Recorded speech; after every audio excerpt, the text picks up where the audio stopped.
2+V1 को सरल शब्दों में सीखें। 2+V1 का प्रयोग कई सारे अलग अलग जगहों पर अलग अलग शब्दों के साथ प्रयोग होता है।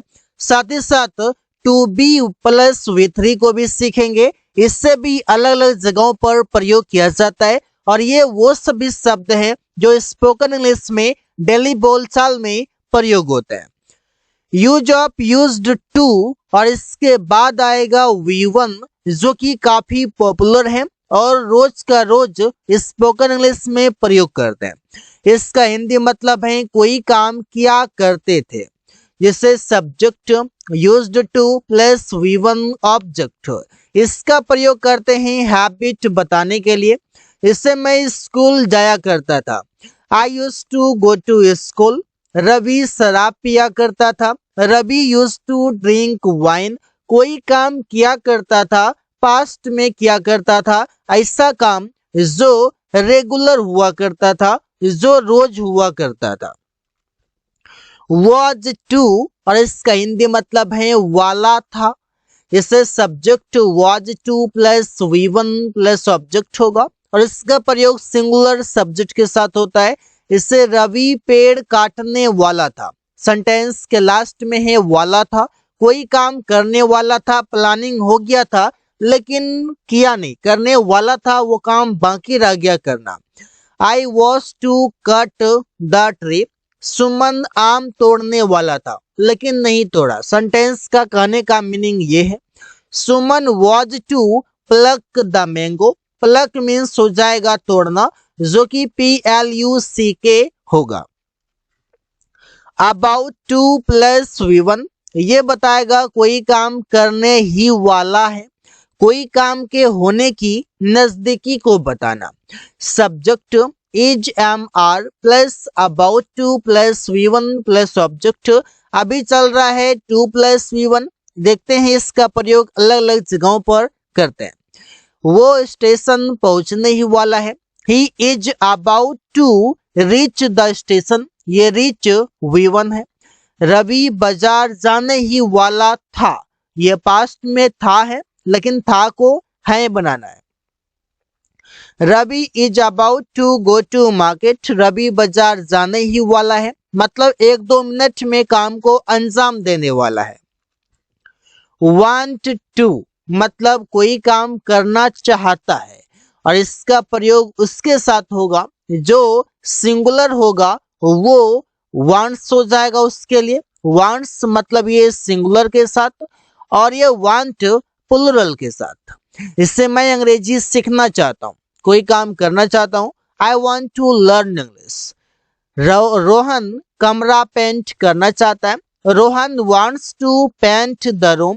यहाँ पर wants आ गया क्योंकि रोहन सिंगुलर है और आई प्लुरल के कैटेगरी में आता है, इस वजह से इसके साथ want आया हुआ है। मतलब कोई काम करने की डिजायर होना, वहां पर करेंगे। हैव टू मतलब कोई काम करना पड़ता है, इसे आई वी यू दे और प्लुरल नाउन और प्रोनाउन के साथ हैव टू का प्रयोग करेंगे। इसे subject have to plus V1 plus object होगा। बहुत ही कमाल के ये सभी शब्द हैं, अगर ये सभी शब्द सीख लिए तो कई सारे शब्दों को, कई सारे सेंटेंसेस को आप अंग्रेजी में आसानी से बोल पाएंगे, बिकॉज ये वो सभी शब्द हैं जो डेली बोलचाल में प्रयोग होते हैं। उन लोगों को रोज काम करने जाना पड़ता है, they have to go to work daily. कोई काम करना पड़ता है मजबूरीवश। हम लोगों को रोज ठंडी में नहाना पड़ता है, अब ठंडी में नहाना मतलब मजबूरी। We have to take a bath in winter daily. Has to और इसका भी मतलब है कोई काम करना पड़ता है मजबूरीवश। किसके साथ हैज टू प्रयोग होगा? ही सी इट और सिंगुलर नाउन और प्रोनाउन के साथ होगा। इससे subject has to plus V1 plus object, लेकिन ये सब्जेक्ट ये सभी होना चाहिए, ही सी इट और सिंगुलर नाउन और प्रोनाउन। आकाश को पूरा दिन काम करना पड़ता है, आकाश सिंगुलर नाउन है। Akash has to work the whole day. Periya को डांस करना पड़ता है, पेरिया हैज टू डांस। तो सेंटेंसेस बड़े कमाल की हैं और ऐसे आप सेंटेंसेस बड़े ही आसानी से बना पाओगे।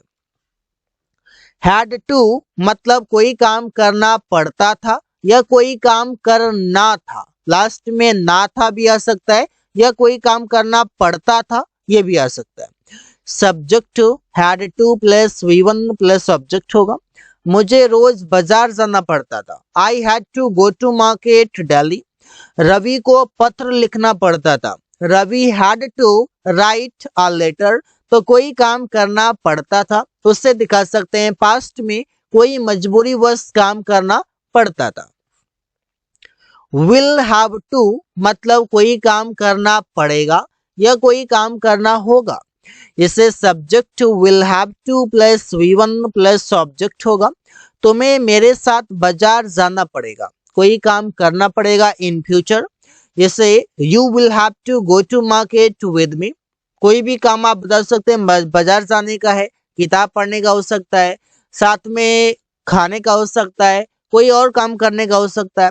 रोहित को आज यहाँ रुकना पड़ेगा, रुकना पड़ेगा उससे मजबूरी है कि उसे रुकना पड़ेगा इन फ्यूचर, तो Rohit will have to stay here today मतलब आज रात उसे रुकना पड़ेगा। M2 मतलब कोई काम करने वाला हूँ, मैं बाजार जाने वाला हूँ, I am to go to market. Ravi station पहुंचने वाला है, Ravi is to reach the station. कोई काम करने वाला है, इसे लास्ट में रखेंगे। और ये एम का प्रयोग आप कैसे करेंगे, यहाँ पर रवि है, अगर यहाँ पर मैं रख लूं कि मैं स्टेशन पहुंचने वाला हूं, I am to reach the station, अगर आई आएगा तो यहाँ पर एम भी आ जाएगा, रवि रहेगा तो ई जाएगा। R2 मतलब कोई काम करने वाले हैं, फ्यूचर मतलब प्लुरल वाले सब्जेक्ट के साथ प्रयोग होगा। वे लोग मैच जीतने वाले, तो कई सारे लोग हैं, एक टीम है, तो they are to win the match. तुम लोग घर जाने वाले हो, you are to go to house, तो यू प्लुरल होता है, इस वजह से यहाँ पर आर का प्रयोग हुआ है। वर टू मतलब कोई काम करने वाले थे, वे लोग गली सजाने वाले थे। दे were to decorate the street, यहाँ पर आप देख सकते हैं कि ये डेकोरेट V1 हो गया। रवि और रोहन यहाँ आने वाले थे, Ravi and Rohan were to come here, कोई काम करने वाले थे, प्लुरल सब्जेक्ट के साथ वर टू का प्रयोग होगा।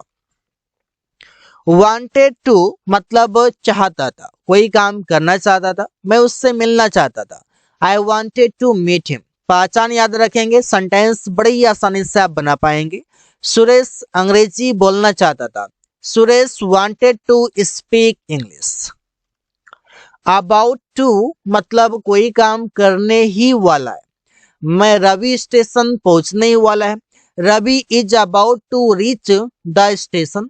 तुम लोग किताब खरीदने ही वाले हो, you are about to buy the book, कोई काम करने ही वाले हो, यही वाला है। गोइंग टू मतलब कोई काम करने जा रहा है, मैं कमाने जा रहा हूँ, I am going to earn. यहाँ मीटिंग होने जा रहा है, कोई काम होने जा रहा है या करने जा रहा है, तो मीटिंग होने जा रहा है, तो the meeting is going to take place here. Take place का मतलब हो गया होना, जैसे शादी होने वाली है या होने जा रहा है, तो वहां पर भी होने के लिए टेक प्लेस, कोई भी इवेंट हो रहा है वहां पर आप टेक प्लेस प्रयोग कर पाएंगे। अब देखते हैं टू बी प्लस V3 का प्रयोग, जिसका हिंदी मतलब है कोई काम किया जाना है, कोई काम किया जाने वाला है, या कोई काम करना बाकी है।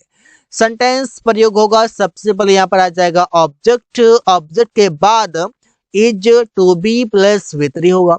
यह सड़क बनाया जाना है, तो this road is to be repaired या कंस्ट्रक्टेड भी आप बोल सकते हैं। यहाँ पर टू बी प्लस V3, ये V3 रिपेयर्ड है।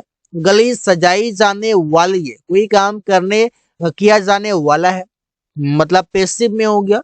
The street is to be decorated, to be plus V3 मतलब किया जाने वाला है या कोई काम करना बाकी है। Object am to be plus V3, मुझे अरेस्ट किया जाने वाला है, तो I am to be arrested, तो इससे आप प्रयोग कर पाएंगे।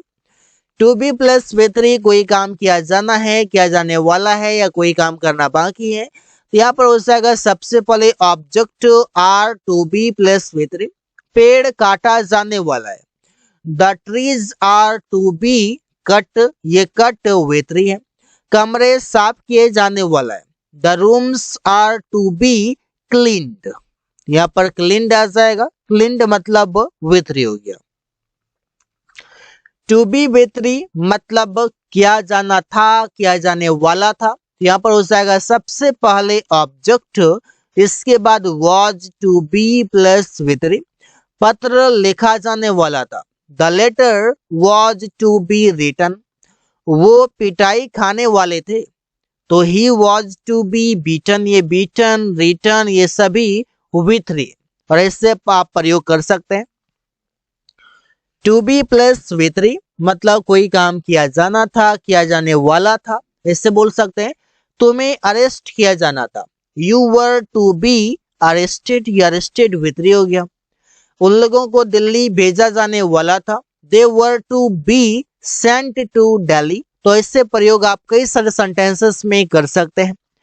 टू बी प्लस V3 मतलब कोई काम किया जाना है। Object has to be plus V3। रवि को दंडित किया जाना है। Ravi has to be punished. चोर को पकड़ा जाना है। The thief has to be caught, तो इससे आप प्रयोग कर सकते हैं। बड़े बड़े सेंटेंसेस में भी आप इससे प्रयोग करेंगे। जहां पर आप हैज प्रयोग करेंगे वहां पर समझिए कि कोई काम करना बाकी तो है या कोई काम किया जाना तो है, लेकिन वो अर्जेंट है, उस काम को करना बहुत जरूरी है। और इसका सेम मीनिंग ऐसे भी आता है as to be plus V3 के बाद भी आता है, लेकिन वहां पर होता है कि जनरल की प्लानिंग हो गया है, कोई काम किया जाना है, लेकिन वो आज भी होगा, कल भी होगा, 2 महीने बाद भी होगा, नो इशू, बाकी है। लेकिन अगर हैज या हैव लगा दिए तो मतलब वो काम करना अर्जेंट है, उसे जल्दी किया जाना है। टू बी प्लस V3 जो बताएगा have plus to be plus V3 मतलब उन लोगों को दंडित किया जाना है। They have to be punished, ये पनिश्ड V3 हो गया। चोरों को पकड़ा जाना है। The thieves have to be caught, ये कॉट यहाँ पर V3 हो जाएगा। कोई काम किया जाना है लेकिन वो काम बहुत अर्जेंट है, किया जाना है बाकी है लेकिन अर्जेंट है, उसे जल्दी किया जाए। तो so guys, thanks for watching, that's all for today.